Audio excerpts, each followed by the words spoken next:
Hey, I'm Jonathan Sewell Sales at Mitchell Mazda on the Boulevard in Enterprise, and I'm not really on the Boulevard right now, but we're about to take a ride and go for a cruise on the 2020 Mazda CX-5 as I talk about the Mazda Radar Cruise Control, how to operate it, and some of the benefits of it. So go ahead and buckle up, strap on in, and we'll get out on the road and go to cruising.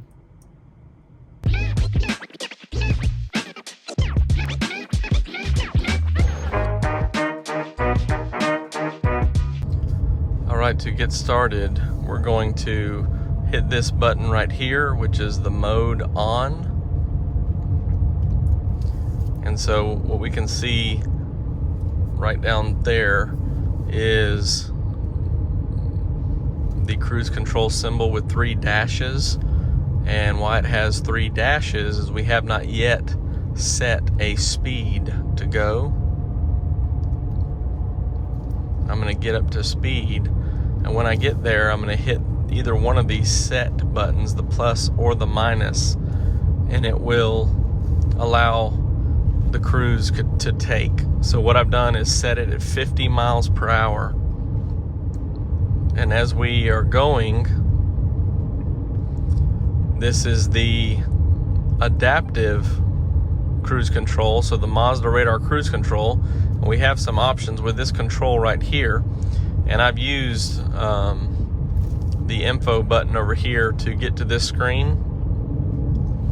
And before I go further, let me just say that I am mounting this camera so that you can see what I'm seeing, but notice how I'm also having both hands on the steering wheel. Please be safe, and don't try this at home, but please be safe if you do. So as I was saying, with the Mazda Radar Cruise Control, I am on a county road or a highway. I can scroll this back. As you see the 3 bars, I can scroll it back, which is like 10 to 12 feet, or I can go back up. So if I was in a city environment, I would probably scale it back because you're going to be driving more bumper to bumper, but since I'm on a highway, I'm going to space it to the max, and that way it's looking further ahead or farther ahead, so that it will sense something and slow me down if necessary. Especially on a county road, I could come up on a tractor or something like that,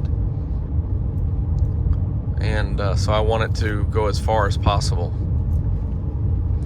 Now you can see the green line there is where my speed is set, and the white line is the actual speedometer measuring.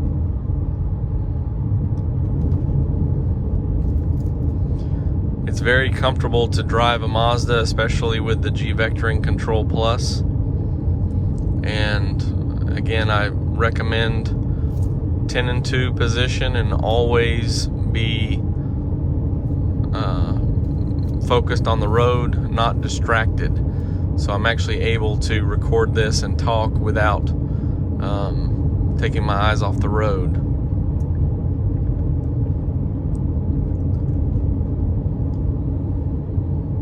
So if I wanted to speed this up or slow it down, I can use this button right here. So let's give it 2 clicks and it will go up 2 miles per hour. So now I'm going 52, as you can see down here, 52 miles per hour. Or if I want to slow back down, I can scale back 4 to 48 miles per hour. So at 48 miles per hour, it slowed me down. Now if I did something drastic and just went down, down, down, it would reduce the throttle and try to coast, but if I went very far back, it would apply the brakes if it's sensing my intention to be slow immediately. In this situation where the brakes are applied to slow down, whether by coming up on someone going slower or stopping, potentially turning off of this road, or if it senses something and wants me to slow down. If it does apply the brakes, of course the brake lights will come on. So if there's anyone behind you, they will be aware that your vehicle is braking. I am going to make a turn up here. So I'm going to turn my turn signal on, and I am going to apply the brake.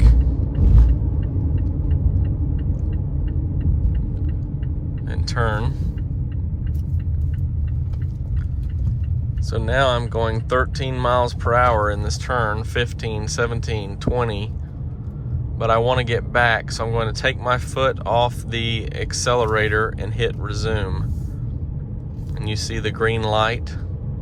You see that it's getting me back up to speed. And again, if I had set this on 60 and hit resumed, if it was set on 60, it would go ahead and pick that up and rapidly change gears to overdrive to get there. But since I was just going from 20 to 48, it wasn't necessary to go as drastic. And I know that we have the sun here, but hopefully you can still see, and we'll be in the shade of a few trees here in a moment.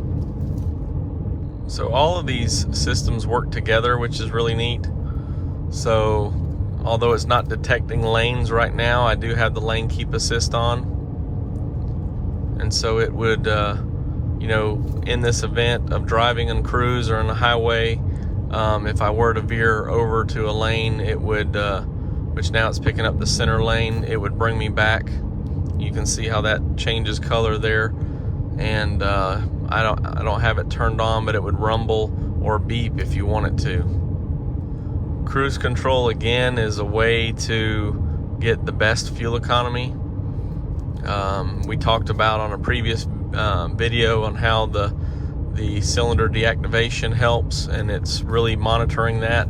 I have this the fuel economy screen turned on over here, and you can see that I'm slowly increasing here, and my average, or my current, is 27 miles per gallon, and my average is climbing to that.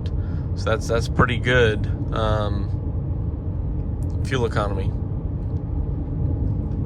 Not as good as I've seen, though, and as you've told me.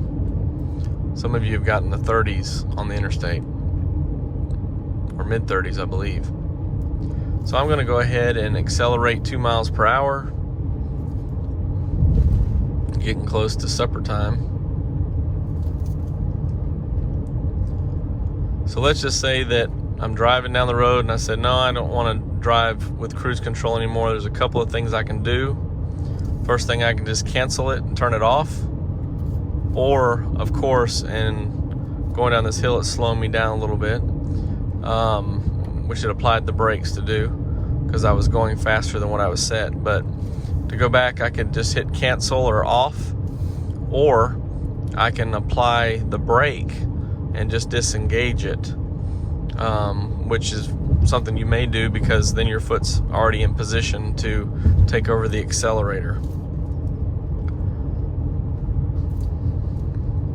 So that pretty much covers the Mazda Radar Cruise Control on the Mazda CX-5, or specifically this 2020 CX-5 Grand Touring with the updated display here in the center.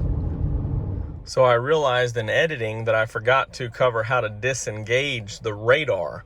So of course, to turn on cruise, you hit this mode on. Then, as I pointed out earlier, you see this dash here showing the cruise with the car. Now, if you come back to this and push and hold, you'll hear a beep. And then it's just regular cruise, and it's showing you that the radar is disabled or deactivated. Now, if you want to get back to that, push and hold again, and then it's back to go. And you can see the line there out front where it's sensing. So as you can change that distance there. So one important thing that I wanted to cover that I did not cover when shooting the other day. So let's jump back into the rest of the video. If you have any other questions, drop them below in the comments. Of course, you can always call or text me at 334-687-5228. 718-0504. If I gave you some good information on this video, give me a thumbs up. And if I left anything out, go ahead and drop it in the comments so that I can answer those questions for you. And I hope that you have a great weekend. And I can't wait to see you in your very own Mazda.